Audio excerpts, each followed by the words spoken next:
It's just fantastic. Captain's log. Subdates 220526.7. Subfleet have instructed us not to engage with the two flabby titans, owing to them being in possession of endangered species status. Would now be a bad time to tell them that Carg already rocked up and decked one of them. Well, one of his friends did. Welcome everyone to the exhibition of stupid people. Today I'm going to start with Amazon. I noticed because my sister's birthday was coming up, she wanted to watch The Secrets of Dumbledore and hoped it would be on DVD by now. Upon going to their website, because I thought I'll buy it for her in advance and see if it arrives in time, well, I archived it before they sorted this one out. The title will be released on the 31st of December 2023. That's slightly, delayed for a DVD, don't you think? Now, it wasn't just that I noticed that really entertained me, it was the fact that underneath there are reviews of the product when the product itself has not even come out on DVD yet. Some saying, bit disappointing. Another, no Johnny Depp, and that's understandable. But 1 star here at the bottom.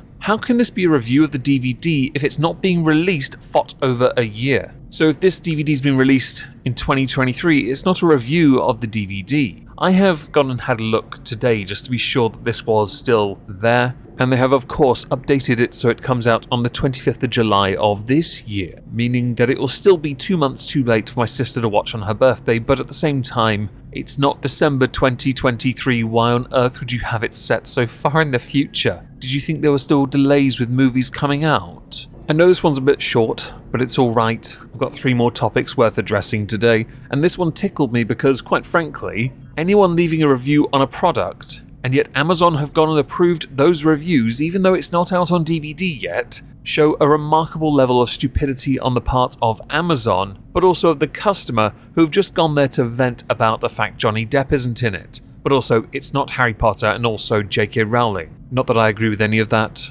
just putting it out there as why people would say that. So for the next 3 subjects I'm going to tell you in advance. 2 concern athletes. The 3rd concerns a YouTuber who has been wronged. I'm going to save that till last because it has an update. First, retired and former unified light welterweight world champion Glassjaw Amir King Khan. Amir Khan had quite the career. Up until his defeat to Danny Garcia, he was considered the number 1. Well, next to Manny Pacquiao and Floyd Mayweather. Certainly number 1 British export because he had conquered America, even with the controversial loss to Lamont Pettersson, who then went on to fail a drug test that got one of Amir Khan's titles brought back to him, which he subsequently lost in the 4th round against Danny Garcia. Amir Khan retired recently after suffering a defeat to Kell Brook, somebody who had wanted to fight him for a long time. I was, to be honest, quite happy for both of them. They made a lot of money, congratulations to them. Amir Khan, though, has been accused of out-of-date remarks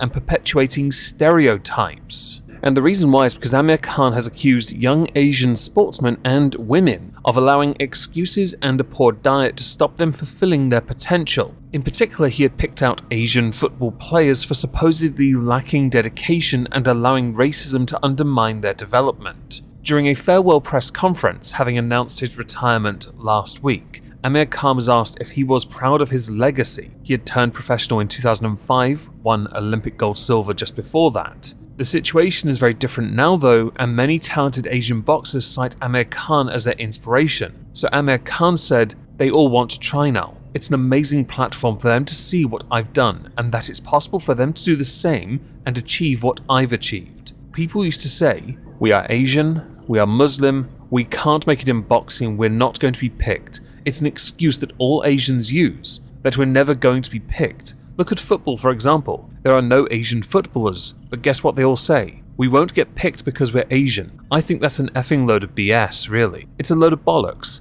Asians, when we can't to a certain extent give up, we don't have it in us. Look, us Asians are not really meant to be fighters. We're not supposed to be good sportsmen and women. Our diet is appalling. It's curries. It's not the right diet to be a champion. If you put us against a lot of English fighters, their diet is a lot better, they are stronger than us. But obviously I changed my way of living. Luckily I started very young, but not many Asians become sportsmen and women because we don't have the diet. We don't have the dedication. But if we see someone doing it, like if they've seen me do it, maybe that can inspire and motivate them. If Amir Khan has done it being Asian and living on chapatis all his life and eating curries, we can do it. But you still have to take it easy on those things. Some people have accused him of racial stereotypes. I think he is speaking from personal experience of what he's observed around him. And to accuse him of that just tells me you don't like what he said, because in an opinion piece talking about it, you didn't debunk what he said. It can all be boiled down to Murphiels, a dead antiquated term from 2015. I don't know if Amir Khan's right or not, by the way. I'm blue, what do I know? My diet is actually pretty good. I have a curry once a week. That's about it, really. But if anyone's going to want to give people a slap around the face and tell them they can be more if they make the changes and dedicate themselves, it's going to be a guy who fought twice a year and made time for his faith while simultaneously preparing for fights. So on to the next athlete, Kurt Zouma. Kurt Zouma is a 27-year-old centre-back who plays for West Ham United in the Premier League. Kurt Zouma had in fact played for Chelsea for 6 seasons before moving to Stoke and Everton on loan. Kurt Zouma had actually started his career as a right-wing footballer, not political right-wing on the right of the pitch, before finding his place truly in the centre-back position. Kurt Zouma was born in Lyon, France. His parents had emigrated to France from the Central African Republic. Kurt Zouma is also, much like Amir Khan, a devout Muslim. On the 7th of February 2022, video footage emerged of Kurt Zouma kicking and slapping his cat, filmed at his home by his brother Yohan Zouma. Yohan is also a defender, but for a different team, a crap team no less. West Ham United and the RSPCA had condemned him for this. Zouma had apologised and said that despite his actions, his 2 pet cats were fine and healthy. West Ham said that they would deal with the matter internally. On February the 8th, a French animal welfare organisation announced they had filed a complaint against Kurt Zouma. On the same day, Essex police said they launched an inquiry into the abuse in conjunction with the RSPCA. David Moyes, the West Ham manager,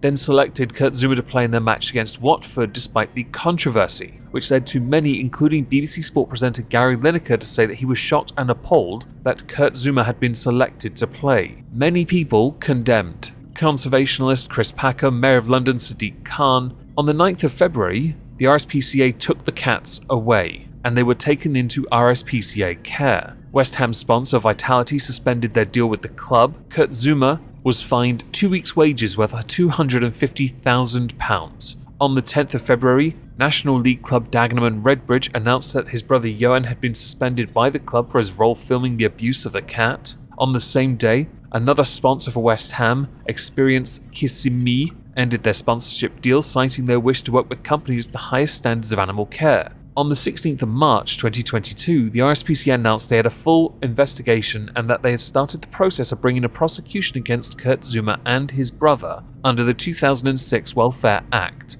with Kurt Zouma being charged with animal cruelty under that act, which then leads us to now. Kurt Zouma pled guilty to 2 counts of causing unnecessary suffering to a protected animal, which would be his Bengal cat. His brother pleaded guilty to 1 count of aiding, abetting, counselling, or procuring him to commit an offence. Now, my view has always been the same. Parity of esteem. If you're going to abuse an animal, there's a degree of separation that will make you then abuse people, and I don't care for it. For me, there is a sentence, and I don't care who he is, I don't care how much money he makes, I don't care how much tax he pays. I really don't. You commit a crime like that, the sentence is custodial for me. I should be in my Judge Moist outfit, but Halls of Injustice seems a little dead these days. So instead you're going to get it here from me. Kurt Zouma, you're an animal abuser. Animal abusers are cretins. You are a cretin. And I hope whatever the punishment it is, the rest of us can just 100 times multiply it, because that's what you deserve.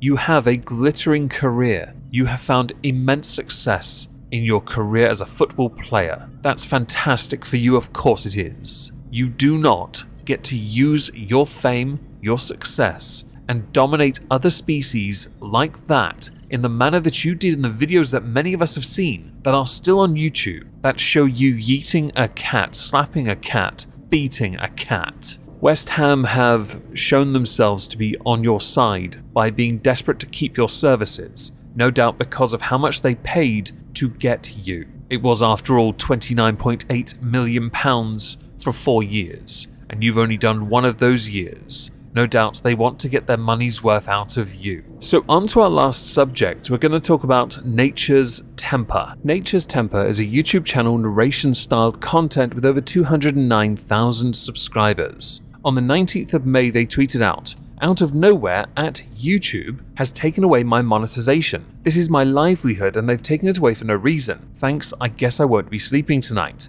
Thanks for the support, everyone. I've appealed and contacted Team YouTube directly. Now all I can do is wait. Gonna try to get some sleep to get up for my other job, the one that I took to help make a livable wage. Hopefully YouTube will be kind to me tomorrow, May the 20th. So YouTube got back to me and have decided to keep my channel demonetized. Thanks for the speedy middle finger, guys. Not long after, they tweeted out, so not only have they refused to reinstate my monetization, I'll have to wait a month until I can try again. Forget the fact I arguably create something new with this source material, but I guess Team YouTube is blind to that, I guess. Underneath, including an image showing them what has happened and how they meet the criteria. By the way, I have a second channel called Omegon 2 Electric Boogaloo. Please help me get monetized there because this channel's dying. Thank you. On May the 21st, Day 2 of YouTube refusing to reinstate my monetization. Yuki has had to resort to getting a job. Her interview is in 2 hours and she is not pleased about having to come out of retirement. Thanks Team YouTube. A slight comedic take on something quite serious. As a fellow creator, I am deadly afraid of losing my monetization because this is a valuable source of income for me. And yes, I have a job, yes, but that job only just helps me get by. I like this job. I like this job a lot, in fact. Please smash like. It really helps this channel. Now to me, I had retweeted some of this because I felt this was unjust. It is bullshit, YouTube should know better, but they don't care really. But at the same time, enough people created a stir that on May the 24th, we did it, guys. I can't thank everyone enough for all the help and support. Without you, this wouldn't have been possible. So from the bottom of my heart, thank you so much. I promise to do my best for you going forward. Underneath is included an image from YouTube congratulating Nature's Temper for getting their monetization back. Congratulations to you. I hope you continue to thrive and prosper going forward.